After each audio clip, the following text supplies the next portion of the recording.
Okay, I think we're going to kick off here. Welcome. Wow, what a turnout. What a turnout.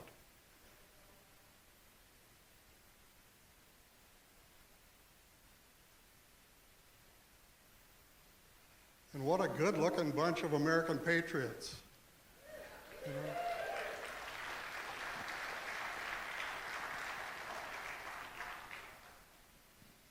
You know, the woke folk like to call you racists and supremacists. The woke folk like to call you Nazis and fascists. Right? And the woke folk like to call you insurrectionists and domestic terrorists. I should be shaking in my boots up here, shouldn't I, with this kind of a crowd? But I like to call you the awakened American patriots who have had enough and are ready to stand up and take back our country.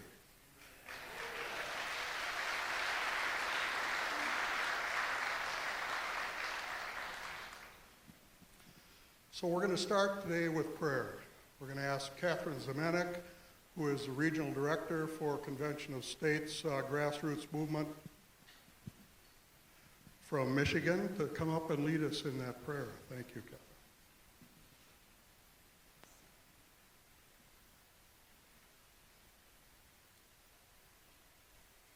Please bow your heads and pray with me.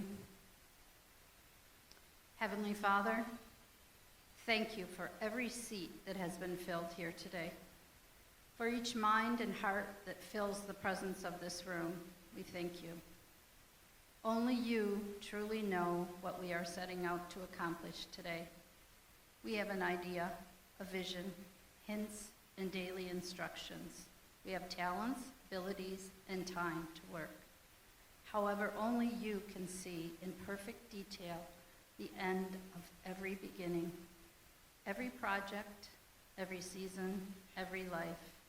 Nothing is ever in vain, for even mistakes and missteps are used for good. Your righteousness transcends all our efforts and understanding. Forgive us for our pride, the pride that puffs us up and the pride that threatens to unqualify us. Strengthen our confidence in you. Set us free from comparison in order to work together efficiently. Bless this meeting today, all those present, as well as the lives of those we will encounter afterward. Ready us to make every moment count. In Jesus' name, amen. Thank you, Catherine.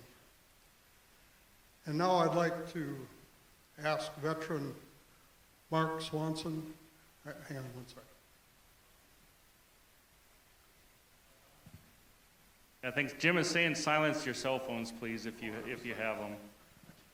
Yes, I got it now. Thank you, Mark.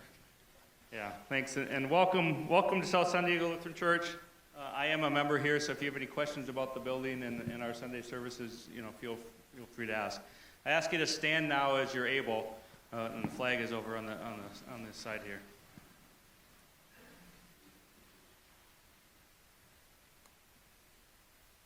I pledge allegiance to the flag of the United States of America and to the republic for which it stands, one nation under God, indivisible, with liberty and justice for all. Thank you. Thank you, Mark, and thank you for your service.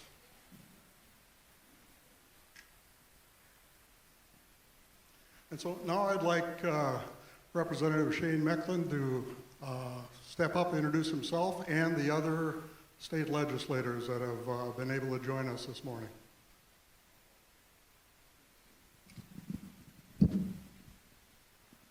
This was quite a turnout. I'm quite impressed. Thank you. I am Shane Mecklin. I am the state representative for this district right here. This did take quite a bit of work, and I want to thank the folks from Convention of States because we've been really busy and I didn't have time for it. So I do appreciate it. I do have a little house cleaning. Did anybody lose a hearing aid out in the parking lot? Well done.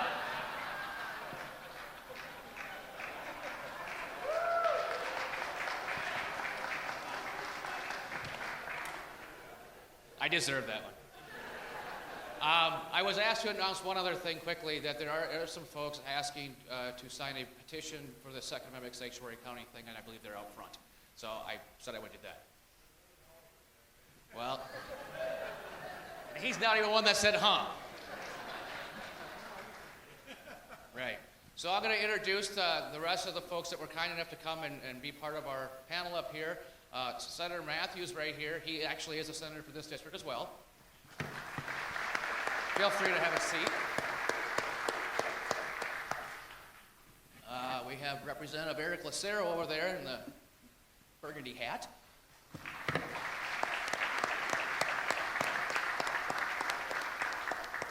I know there's Representative Barr is here somewhere. I don't know. There he is, way over there. Okay. He's a short little guy. He's in a mess.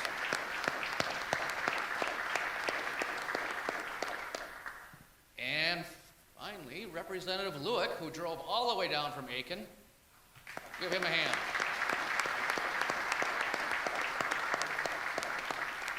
I do believe you were the one that authored the... Yep, he's carrying the bill in the House this year. So... I'll just give you this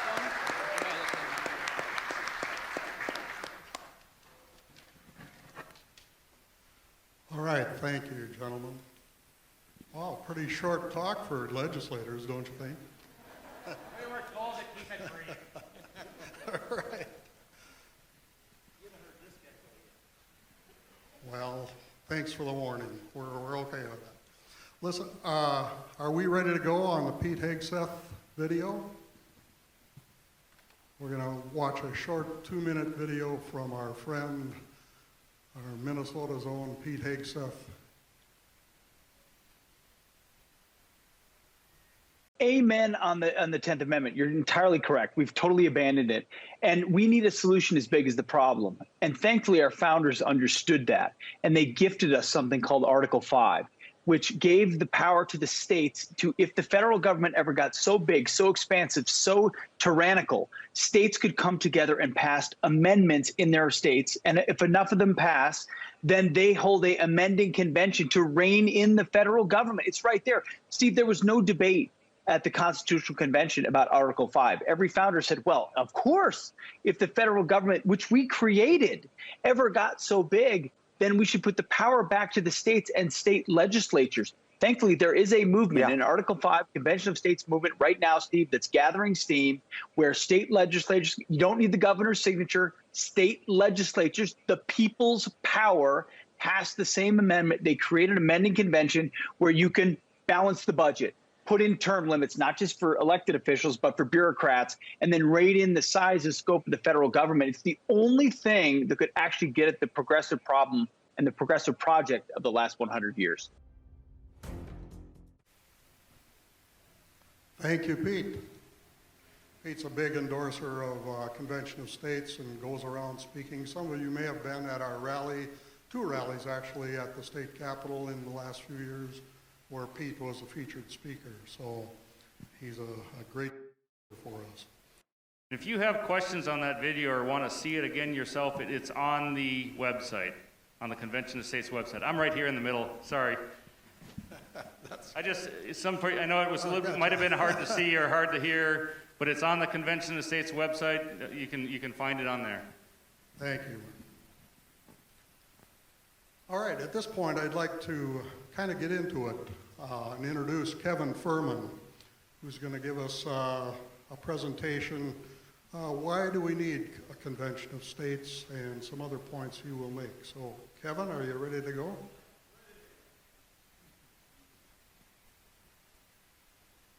Thank you, sir.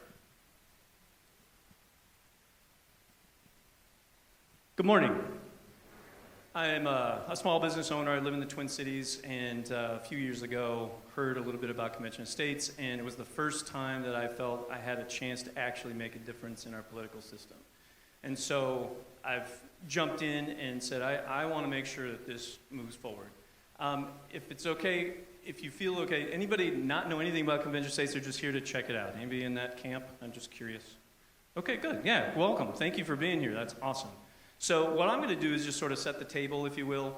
I know we could spend 8 hours talking about all the problems we may see in our government, but let's just hone in on it a little bit, and I want to talk about a few things. See if this is working. Oh, good. Yay. So one of them is the debt and the spending. So especially in the last number of years here, the debt has just been skyrocketing. And no matter who's in office, it keeps going up. That's a problem. To me, that speaks a problem. There's something broken about that. And also, everybody talks about everything being depleted and whatnot. We are kind of spending ourselves into oblivion at this point. That's an opinion, but that's the way I see it. And just, I'm going to show you a little graph here. That's what it kind of looks like throughout our history of our national debt. So that curve that you're looking at up on that slide, if you happen to be, is alarming. And it doesn't seem to be slowing down. So we need to do something about that. That's one of the areas that we want to address, is the out-of-control spending.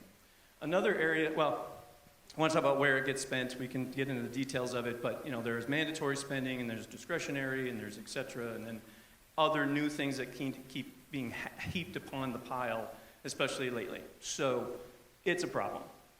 The next one, federal overreach. So one of the things about it that people talk about is in the Constitution, our Constitution says they have certain powers, but because of Supreme Court justices kind of overreaching their power there, they've added to it, so to speak. Our Constitution now is over 3,000 pages. It originally was 4. That's a problem. Again, that's an area we really want to address. Again, we can get into it, but there's that. So, and I just mentioned that. Some people say, well, why don't we just follow the Constitution? That would be great if it wasn't 3,000 pages and we have so many laws on the books that people they commit felonies without even knowing it.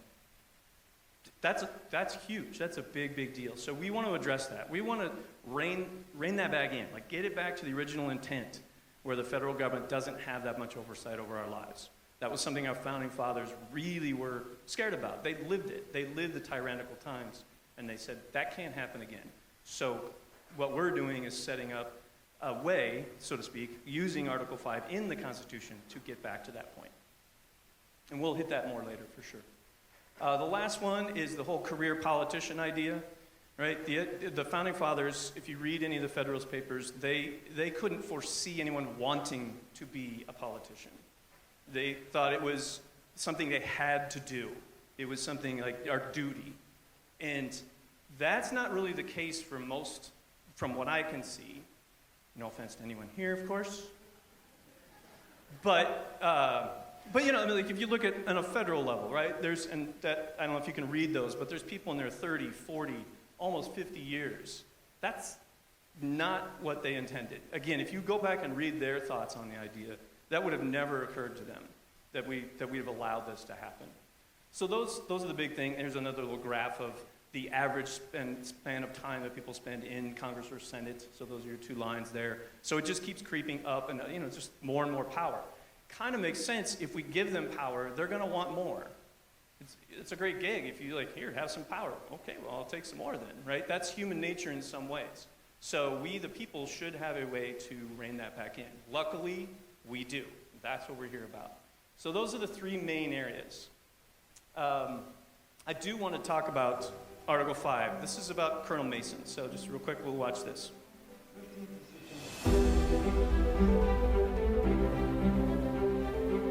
The 15th of September, 2 days before they signed the document, the end of 4 long, hot months in Philadelphia, they were ready to go home. But George Mason noticed that Article 5 only had a single method for amending the Constitution. He said, wait a minute, what if Congress becomes an obstacle?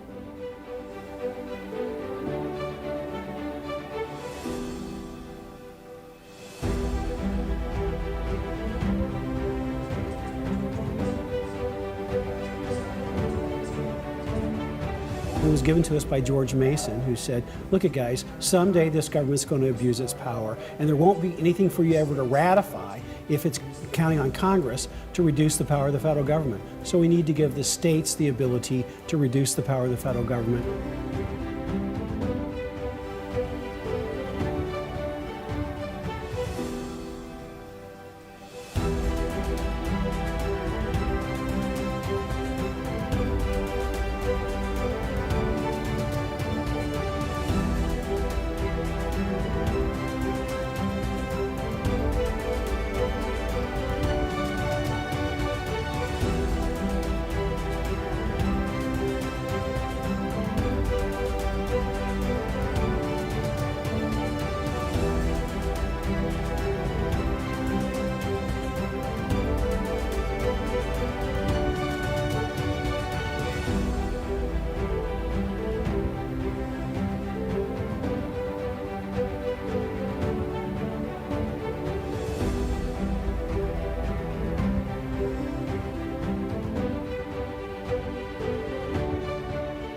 Right, so whenever I think of that, I just think, man, what wisdom. You know, somebody that, like, they were almost done, they're ready to just, okay, let's pack it up, we're good to go home.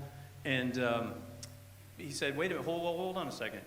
We don't have anything in there for the states to have any power or any say in this. What happens if we get to a point where the federal government is bloated and beyond repair? What happens if they begin to encroach upon our rights? What are we going to do about that? And so just this, you know, that statement, and then, I don't know if you caught it, but it was a unanimous vote that be put in when he brought it up. So it was definitely, it struck to the heart of what they were trying to get at in Article 5. So I think that's a great thing to remember, and thank you, Colonel Mason, for sure. So that is, I just want, my part is to set the table. And what I'd like to do is have Steve Davidson come back up, and he's going to kind of walk through, well, what is Article 5? How does it work? You know, what's the process? So Steve's going to walk you through that, and then I may share a few words after that, and then we'll kind of open up for questions at that point. Steve, please.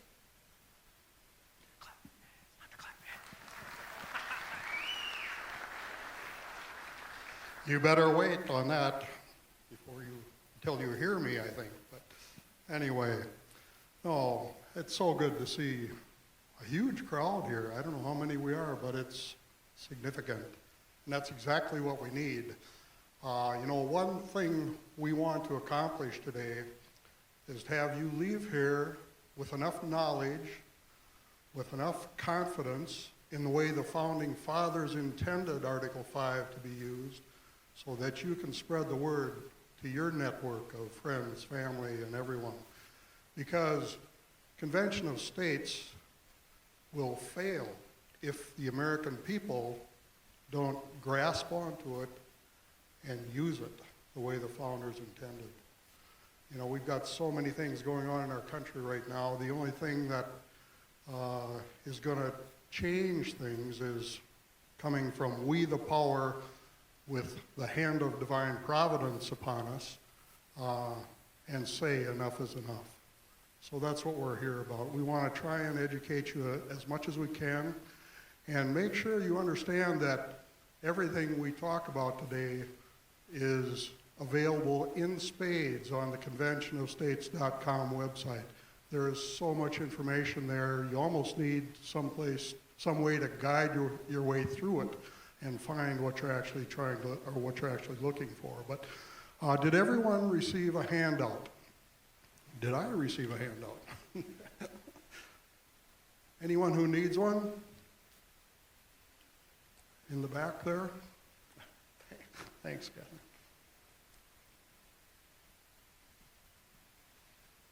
Okay.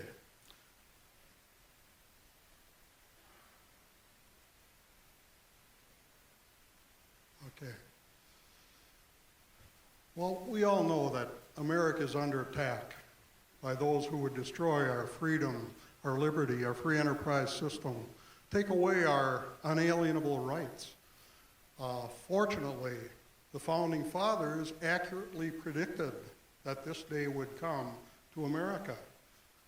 Amazing, right?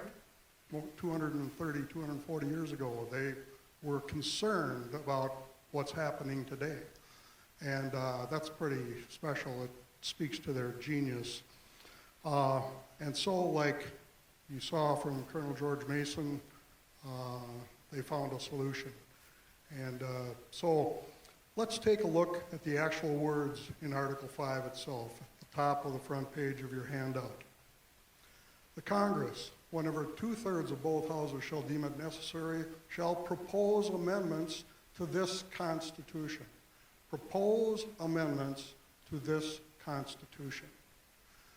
This clause, of course, gives authority to the Congress to propose amendments anytime they want to, anytime they can get a 2/3 vote in both houses. So pretty easy for them. But as Colonel Mason brought up late in the Constitutional Convention of 1787, he was concerned that, hey, wait a minute, guys, if only Congress has the authority to propose amendments to the Constitution, and they have all the power, they become abusive, the people would be left powerless. So a second method was necessary to protect we the people from an abusive federal government, an abusive Congress. And so we read on. Or the Congress, on the application of the legislatures of 2/3 of the several states, shall call a convention for proposing amendments. A convention for proposing amendments, which in either case shall be valid to all intents and purposes as part of this Constitution when ratified by the legislatures of 3/4 of the several states or by conventions in 3/4 thereof as the one or other mode of ratification may be proposed by the Congress. Now, there's some things to point out here. The simplest way to think of Article 5 is that there is only one way to create a new amendment to the Constitution, and that is if 3/4 of the states, 38 states, ratify, approve a proposed amendment. Everything else everything else talks about where that proposed amendment comes from. It comes from the Congress by a 2/3 vote, or it comes from we the people working through our state legislators and a convention for proposing amendments. The ratification process is exactly the same regardless of where the proposed amendment comes from.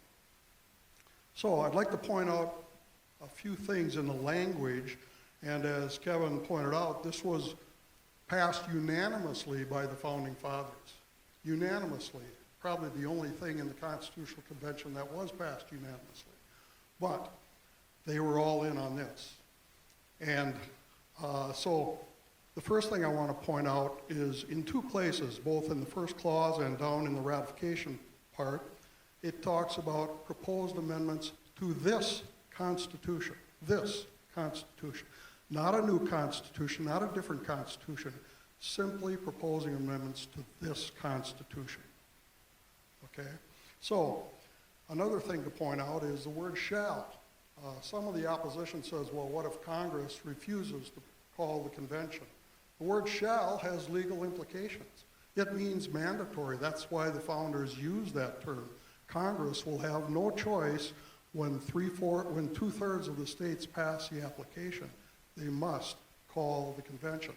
And this is covered by Alexander Hamilton in Federalist Paper number 85 quite clearly, and his quote is on the back of the page.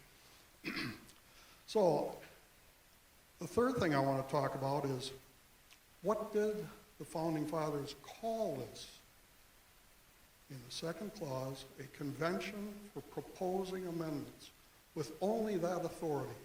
Now, here you hear a lot of people around calling it a constitutional convention, or what they really like to say is con, because it's got kind of that evil connotation to it. This is not a constitutional convention. A constitutional convention, by definition and understanding, is one that does have the authority to rewrite the whole Constitution. That's why the Founding Fathers did not use that term in Article 5. It is a convention for proposing amendments, that's all. That's the only authority it has. So, moving on. This application, what is this application they're talking about? If you look a little farther down the page at the Minnesota Article 5 CUS resolution, memorializing Congress to call a convention to propose amendments to the United States Constitution for one, impose fiscal constraints on the federal government, cut the spending, okay? Limit the power and jurisdiction of the federal government, restore powers that they've stolen from the states and the people back to their rightful place. And third, limit the terms of office for its officials and members of Congress. This resolution, there's two critical things to understand about this application resolution. Number one, 2/3 or 34 states have to agree to this subject matter, impose fiscal constraints, term limits, power and jurisdiction, have to agree to that topic before anything happens. And that is a tough thing to accomplish, but we're well on the way. There have been more than 400 attempts to use Article 5 in the past, in our history, but they've always failed because you could never get 2/3 of the states to agree to the topic. Today, the Convention of States project is coordinating that across the country so that every state has active people like us in it demanding that this is the resolution we want pushed forward. That way, we will reach the 2/3 of the states, and Congress will have no argument over whether they should call the convention or not. So, the second thing to understand about this resolution, once 2/3 of the states have passed it and the convention is triggered, this limits the scope of what can be discussed at the convention. Anything that does not fall under this three-part umbrella topic, if you will, is out of order. So what I mean by that, let's say that 2/3 of the states pass this resolution. The convention is called, it convenes, the chairman is elected, the rules are approved, and now some rogue delegate stands up and says, oh, I think we should repeal the Second Amendment. You're out of order. Bang, the gavel would come down because he has already gone against the instructions from his own state, most likely, and he's outside the scope of the declared subject matter for the meeting. But let's say that somehow he gets by with that. So if the chairman allows him to do this, now the chairman's out of order, and the chairman is going against the instructions from the states. Let's say miraculously they get by that obstacle. Now all this rogue delegate has to do is convince 25 other states to go along with him. Okay? That's not going to happen either, but let's say miraculously it did.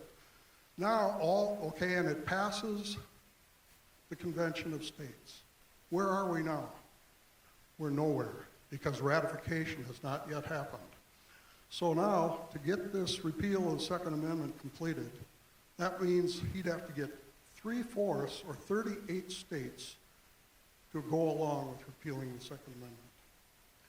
You see how it's ludicrous to think that this could run away, because in the end, nothing will get through this process that is not the will of the American people. It's a high, high bar, but with good purpose. So with that, I think, are we ready to open it up for questions? Sure. Thank you. Thanks, Steve. So I'm going to flip through these next slides. It's basically a very simple version of what Steve just said. So we get our legislators to pass the resolution in both House and Senate in their states. If we get 34 of those to pass, then the convention is called. We convene, etc. Going on through the process Steve just mentioned. So that is how it works. So in theory, it's simple. In practice, it's been extremely hard. Steve mentioned the stats. So it's very difficult to get people to agree.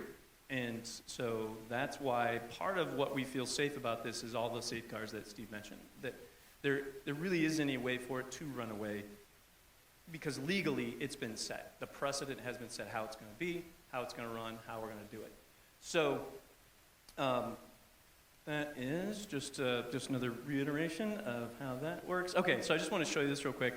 So this is kind of where we are at the moment, all right, as far as what's going on. We got 15 states that have passed the resolution. We've got 8 more states that have passed in one chamber, and then there are 14 more that have things started in the legislature. So got a big start on it. That's where we are, and we're moving up. 24? Oh, great. Never mind. It's 24. Thank you. All right. So I thought it would be okay to, before we open to questions, I did want to address some common objections that do come up. And a couple of these Steve addressed, but I'm just going to go through these. The first big one that I've heard a lot is the CONCON and the Constitutional Convention, that's what we're doing. That is not what we're doing. That is not at all legally what's happening here. It's been well documented that that's not how this works. So again, please check the resources on conventionstates.com and look through this.